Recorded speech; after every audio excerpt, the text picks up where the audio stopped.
Au pays de Xi Jinping, il n'existe qu'un seul parti au pouvoir, le Parti communiste chinois, PCC, qui dirige sans partage depuis 1949. Cependant, le pays reconnaît officiellement d'autres partis dits démocratiques, mais ils ne sont pas dans l'opposition.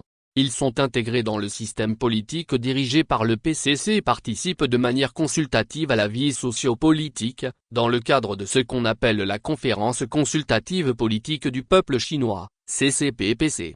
Il y a donc le parti dirigeant, PCC, et 8 partis sans pouvoir réel mais autorisés. Nommément, il s'agit du Comité révolutionnaire du Kuomintang de Chine, de la Ligue démocratique de Chine, de l'Association pour la construction démocratique de Chine, de l'Association chinoise pour la promotion de la démocratie, du Parti démocratique des paysans et des ouvriers de Chine, du Parti chinois pour l'intérêt public, de la Société Jiuzhan, et de la Ligue pour l'autonomie démocratique de Taïwan.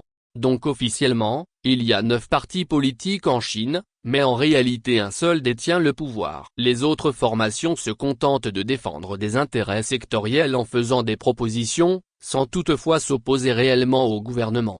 Il semble que c'est ce que le régime togolais veut copier à travers la 5e République, avec un parti unir prépondérant et des partis satellites comme le Net version AMIM, le MRC Kabua, l'UFCRE modelé par Ali Puy et compagnie ainsi que d'autres formations dont le gouvernement s'accommode très bien, et vice-versa. Mais la très grande différence entre la Chine et le Togo, c'est que la Chine a basé son système sur la justice sociale, l'état de droit, la moralisation de la vie publique et la ferme décision de faire avancer le pays, sur les plans technologiques et économiques. Au Togo, on a la nette impression que c'est tout le contraire. Les enrichissements sans cause sont légion et impunis, des individus se retrouvent facilement au-dessus de la loi, la volonté de développer l'économie n'est que parole vide dans la bouche de ceux qui entourent le président et se gavent. Et donc, quoi de plus normal que la Chine se retrouve en haut de l'échelle et le Togo, tout en bas, avec une population de plus en plus abattie et complexée, entrant dans une 5e République qui risque d'amener encore plus de problèmes.